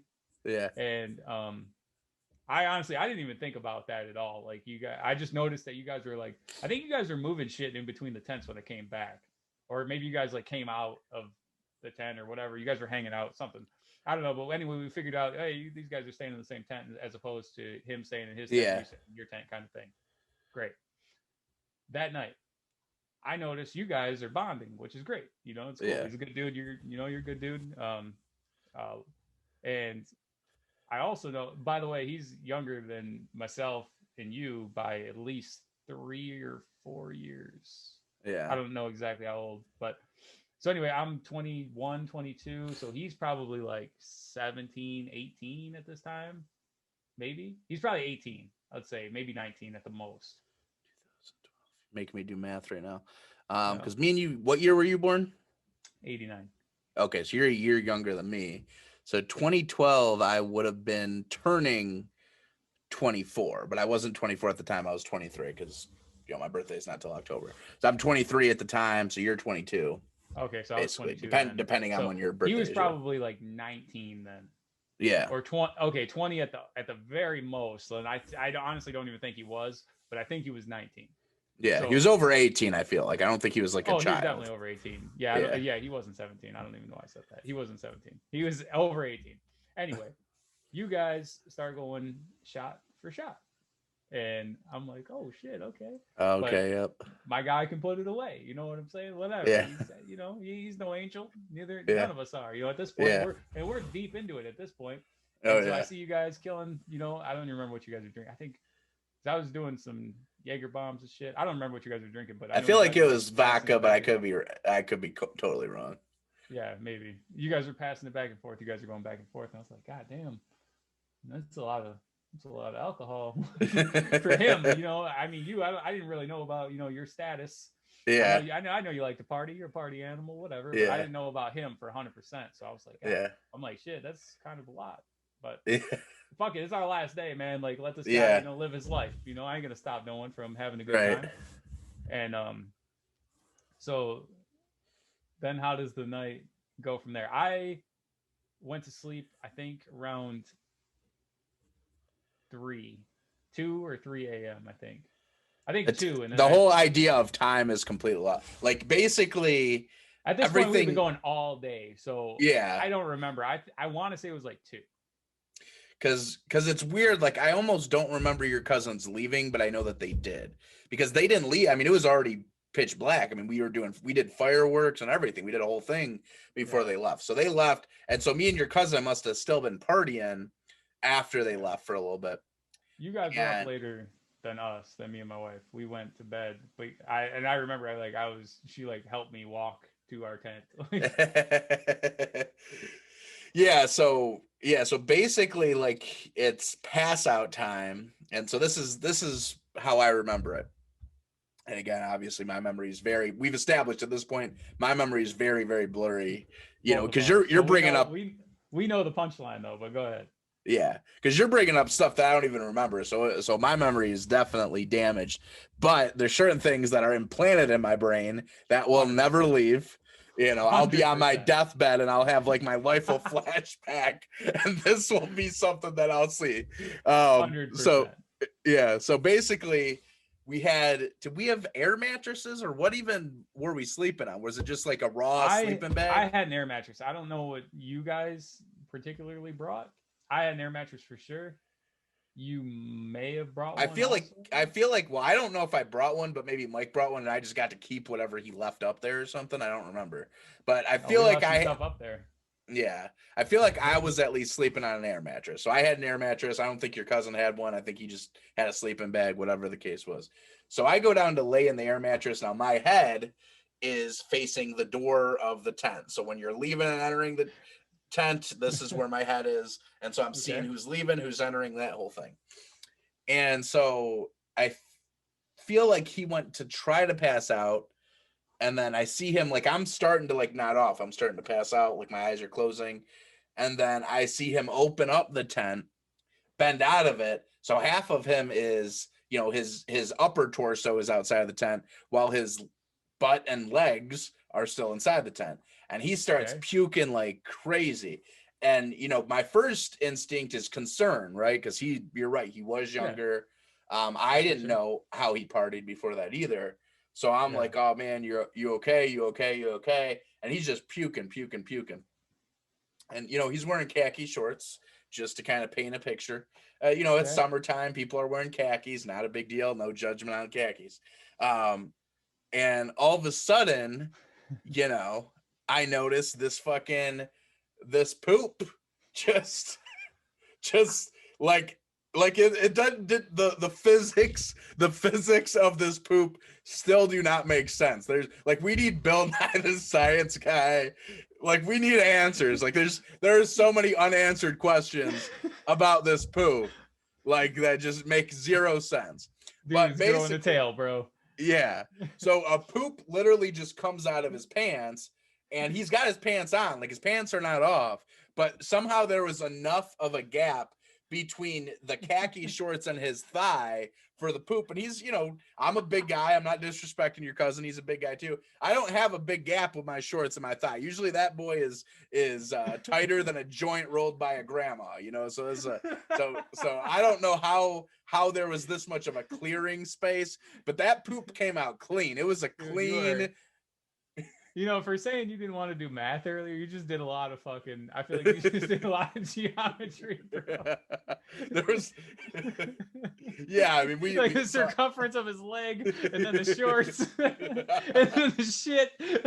Yeah, but it just came out so clean. It was like a perfect gap of boom, and it just lays on the floor of the tent, and like so now I have this poop, this turd, and it's not in pieces, it's in one solid piece, and it's literally it's staring at me, I'm staring at it, and I go in shock for a second. Like I'm like did you just take a shit?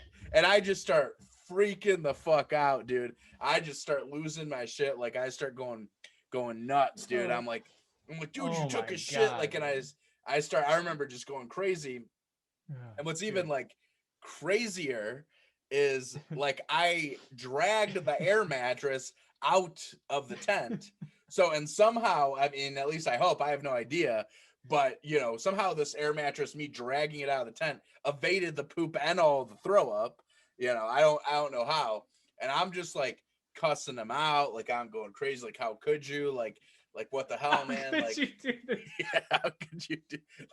Like what the floor am I supposed to sleep? Like how am I? Like what am I supposed to do? And he's like, how could you do this to me, man? Yeah, I thought we were friends. Okay, you can't hold your bowels for me.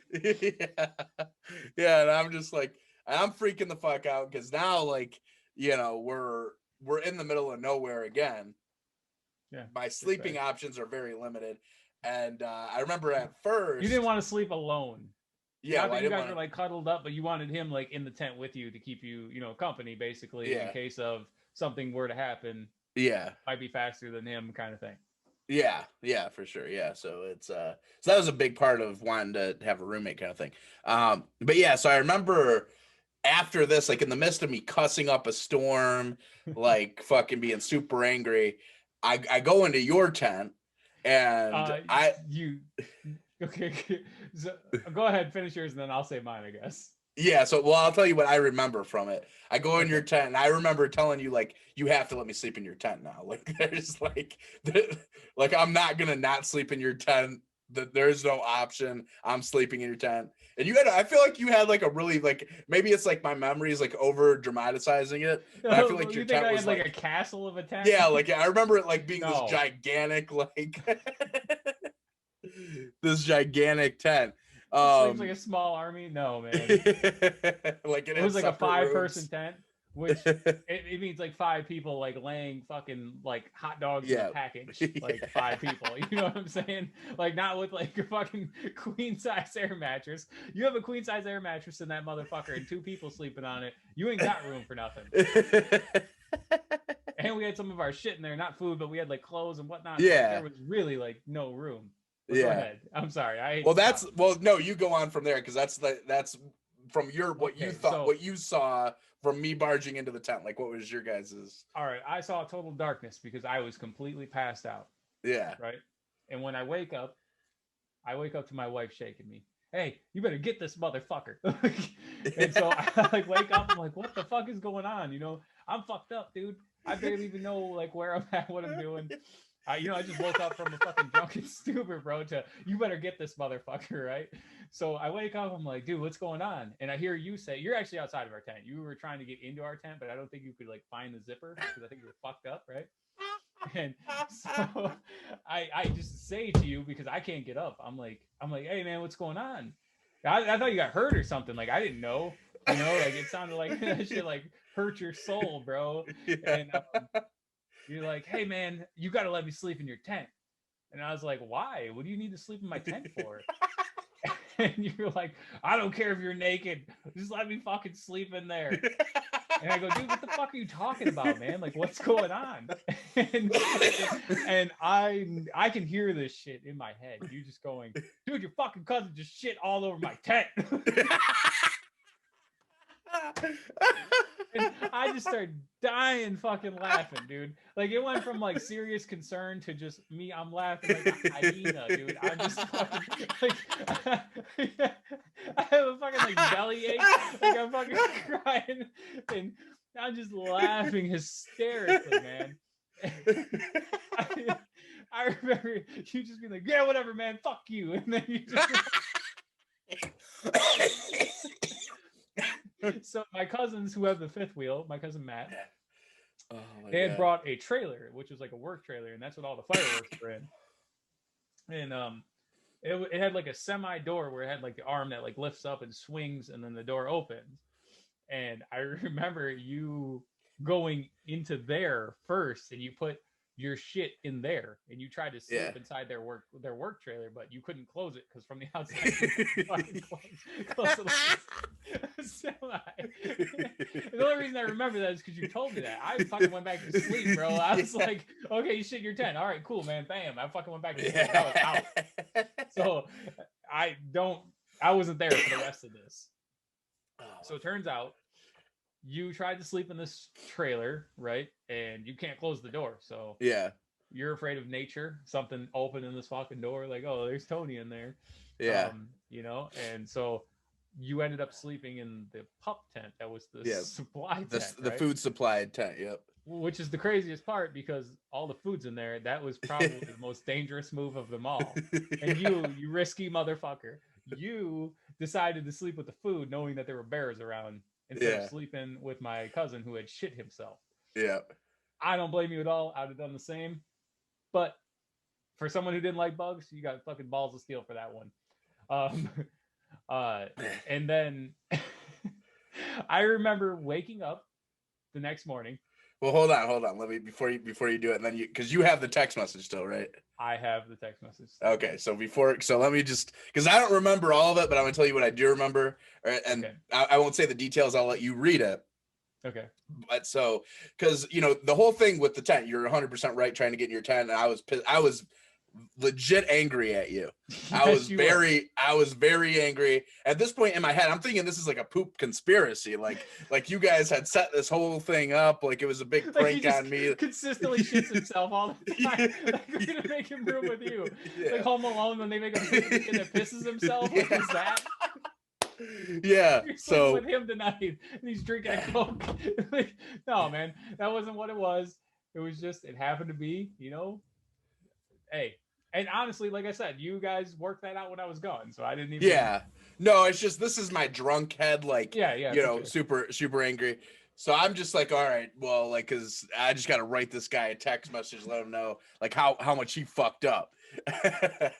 And like I ended up going. You're right. I ended up sleeping in the supply tent because I wrote that text message, if my memory serves me right, in the fucking trailer. Yeah. When I couldn't get it fucking closed. And so I was like in the heat. It's getting like madder and madder as it's going. Yeah. Yeah. And in the background, your cousin's like trying to clean shit up. And like he's stumbling around and apparently that's a whole other aspect of this. But so I ended up going in the supply tent, passing out, and I wake up and I completely like forgot about a lot of it. Like I knew like he shit and stuff, but I didn't really remember sending you the text or all this kind of stuff. So walk me through that. You wake up, do you look at the text message right away, or how does? Okay, so there's no electricity, so you can't like charge your phone or anything. Yeah. But I mean, the real reason I looked at my phone was to see what time it was. Because I wake up, and when you're sleeping in a tent, I'm sure you can now attest to this. When the sun comes up, you're up. Yeah.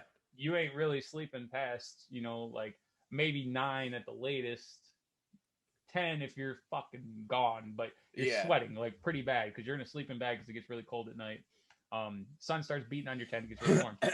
So we go to sleep. I don't even remember what time it was. Like I said, it probably was like 2 or 3. I wake up, it's like 7 a.m.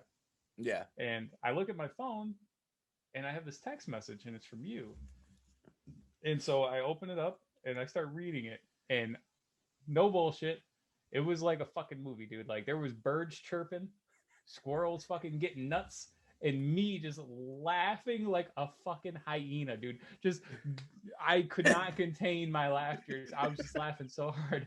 But this is the best part. The best part is I hear you and I hear Corey outside walking around, like breaking down your tents or doing something. I hear you guys moving around, but I hear like birds chirping. It was like a nice, pleasant like sound, you know? Yeah. And I start reading this and I'm fucking dying.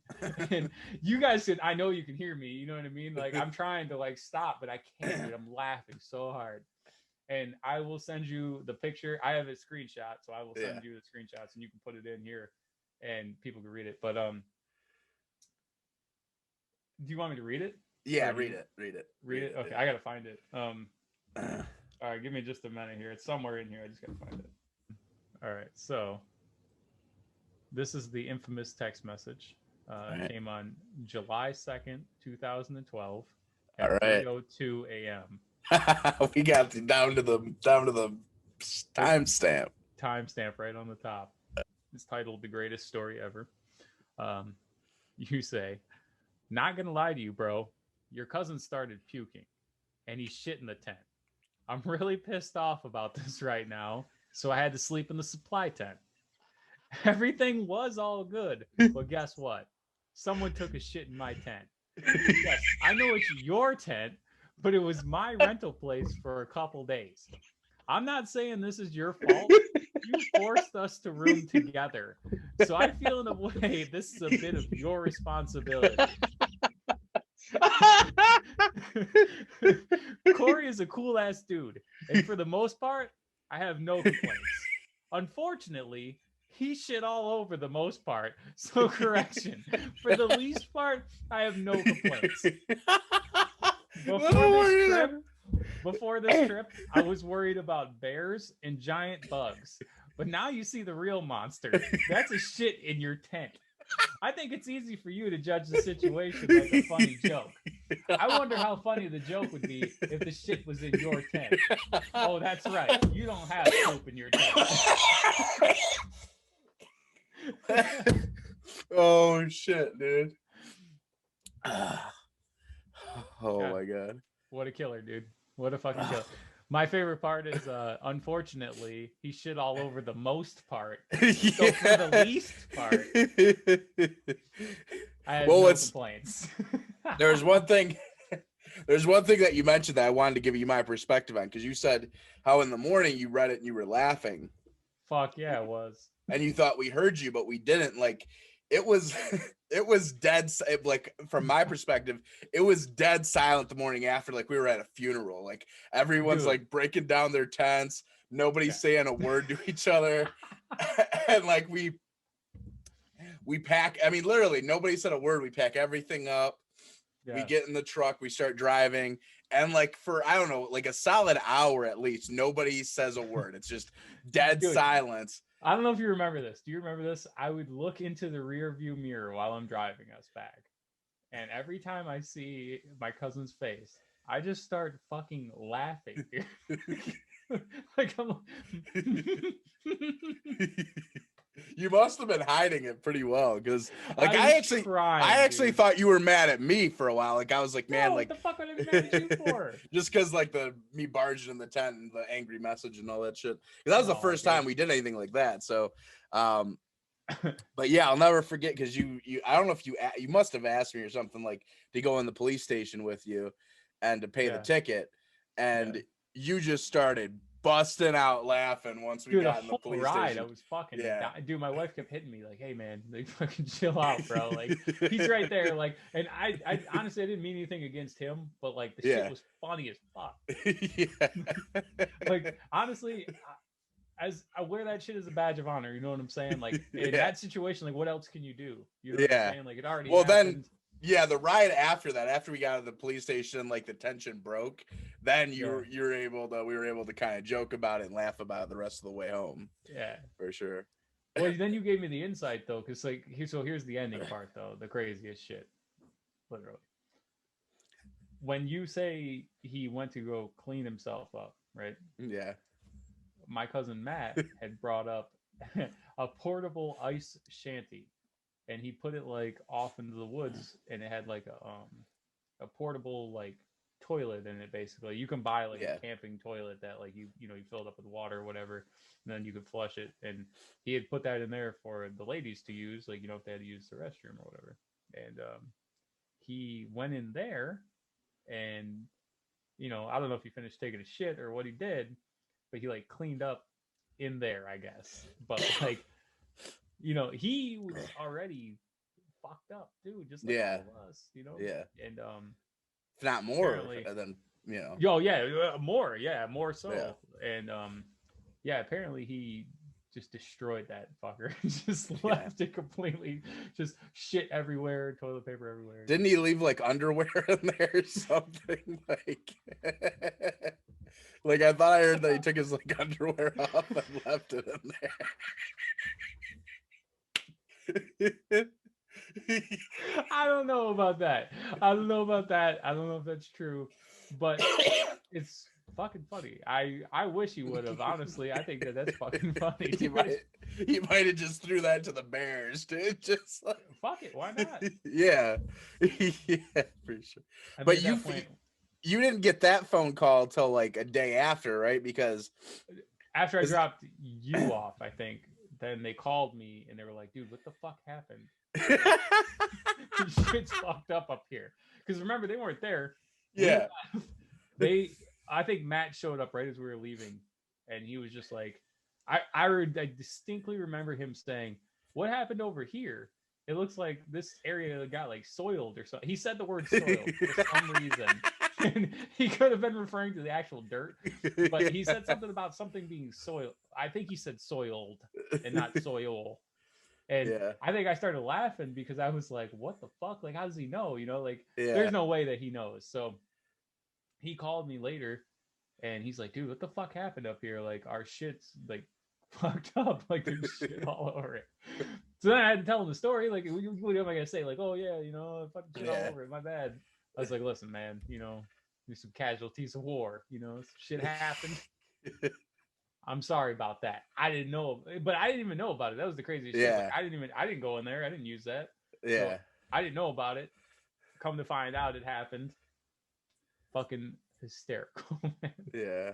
He was pissed though, wasn't he? Like, he was upset. Yeah, he was mad, and rightfully so. Yeah. I mean, he didn't know anything about it. He just waltzes into it, and there's fucking, a bunch of turds all over the place. Yeah. He probably was just as mad as you were when you saw fucking seen a log drop out of this boy's khakis. Well, what cracks me up, and I hate to laugh about it because I know that both women were pregnant, weren't they? Or only one? I think just one. Yeah. Yeah. But like, and I hate to laugh about it, but like, if one of them had to rush to the bathroom when they got there, and then just it was destroyed, like, yeah, dude. They come running out like a horror movie. I don't know if that was the case, but they definitely found it at some point, and they were like, "What the fuck?" Yeah. Did he say how he got it clean? Did he just like hose the thing down, or? Yeah, I think they had a hose on their fifth wheel campers, and I think they just like hosed the whole thing down. And here's the craziest shit. So you remember the tent that you guys used was actually my uncle's tent that like he had left up there, like okay. Fucking like, I don't know, like 8 years prior, like he stayed up there once and he just, I don't know, didn't take this tent. So we had this extra tent. So after you guys used it though, and he shit in the tent, I threw that shit away, dog. Like, yeah. Like, I ain't cleaning that motherfucker up. No, sir. Yeah. Like, he didn't clean it up. I ain't cleaning it up. So yeah, right in the trash. Did your uncle ask about the tent? No. At this point, it was already like 7 or 8 years later. So like, I don't think he remembered. To be honest, it wasn't one of those things that like he never asked about, and then like after it all happens, then randomly he's like, "Hey, what happened to that tent?" R.I.P. Uncle Rick. Yeah. Oh man, R.I.P. Yeah. He passed away last year, so wow. no, he ain't gonna be asking me about the tent. Right. Now, because your cousin Matt and Corey, they're on opposite sides of the family, aren't they? No, same side. Oh, well, so Really? Matt married into my family. He married my cousin Crystal. Okay. Yeah. So they're both from either your mom's side or your dad's side, kind of thing. My dad's side, yeah. Yeah. Okay, so they would be like having to see each other from time to time. Yeah. Eventually, Okay. yeah. What was the first meeting? I don't know if I don't know if they've seen each other since then. I don't know. There wasn't like a Thanksgiving or anything you recall. No. Yeah. No, we don't really get together anymore, unfortunately. Dang, the shit that broke the camel's back. No, we usually do Thanksgiving with my mom's side of the family. I gotcha. Yeah. I don't know about them though. I mean, they could have run into each other, at some point or another. I don't know, but not to my knowledge. Wow, so that was the last time everybody saw each other, man. That's As far as you know. As far as I know, yeah, to my knowledge, I have no idea. I've seen them both since then, but yeah, and it's definitely it's still a topic. So my cousin that this happened to, right? Like he was super embarrassed by it, rightfully so. Yeah. So I honestly never even mentioned it to him. Like we never really talked about it since then, because if I was embarrassed about some shit, whatever. It was the elephant shit in the room. Eventually we got to talk about it, Yeah. So me and you were talking about possibly doing it as like a skit or whatever, and so I asked him, I was like, hey man, would you like be cool with it? And he was laughing his fucking ass off. He's like, yeah, absolutely. Yeah. And now keep in mind this is like years later, so but yeah, I think he's he just embraced. He's like, yeah, fuck it, I'll shit over whatever you want. I'll shit over anything you want, whatever you want to do. It's like his party trick. Yeah, exactly. Want to see me grow a tail? Check this out.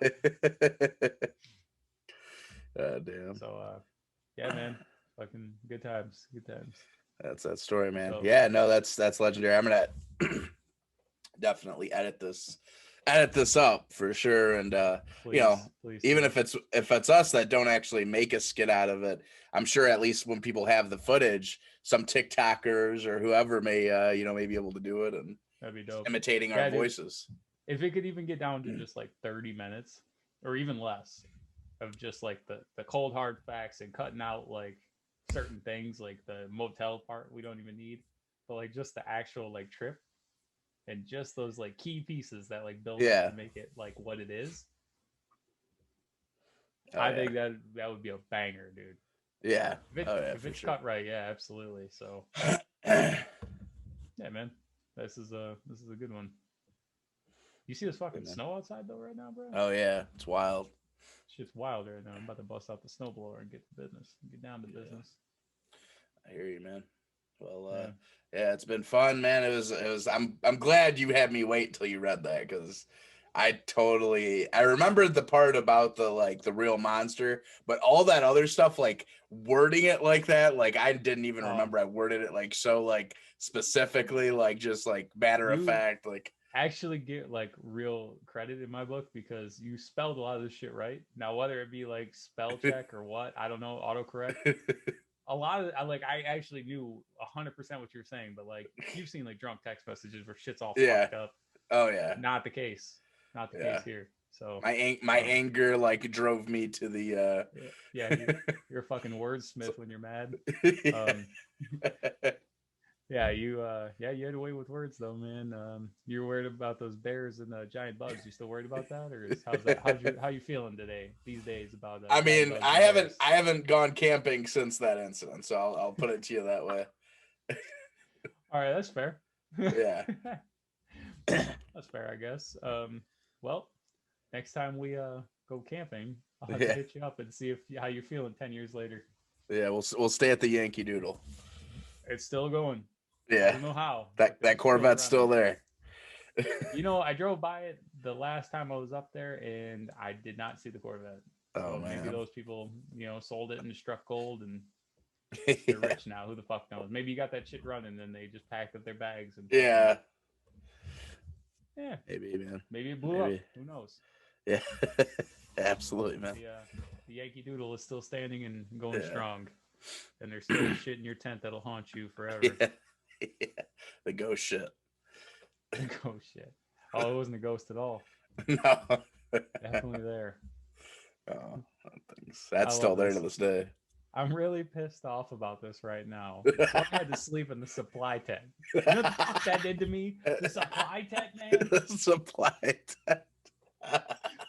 Everything was all good. But guess what? Someone took a shit in my tent. All right. Oh, I know it was your tent. Yeah. I know that. It was my rental place for a few days. Like I borrowed it, but it was actually mine. All right. Like I'm taking you to court over these are the facts. Some trumped up charges. It was shit, and you put it there. I love that you like blame me for it.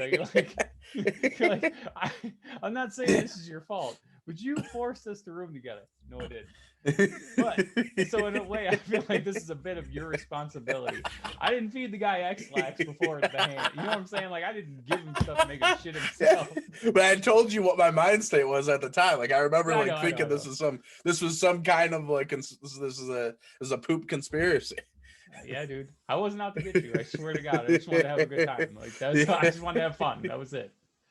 And honestly, it was like fucked up, and it was like the epitome of the trip. But like, I am kind of glad it happened, man, because the shit made for great entertainment. It's really funny. Oh yeah, no, it's a legendary story. I'm glad we got it on wax. Absolutely, it's been a long time. We should have done this fucking 6 years ago, at least, if not longer. Yeah, well, the pandemic and all this stuff kind of made all this kind of stuff be able to happen. So, you take a bad thing, make a good thing out of it. Yeah, absolutely, man. No, you're doing your thing. So, salute to you. Salute to you, sir. I'll let you get to the snow, and we'll be in touch. All right, later.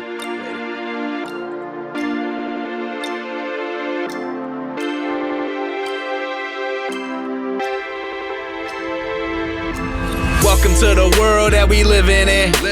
That's just how it go, but nothing stopped the show. Live from cold ass Michigan, where the blizzard make the snow fall deeper than my soul. Shit be real, not Cyprus. The refill on these pills, not priceless. Can't afford to eat meals or that DTE bill. You about to go off like your lights is. Life can drive you crazy, no license. I've been getting hated like ISIS. I've been living in the night with the stars. Now I am looking for the light like I'm on. I saw the light, and I ain't going back.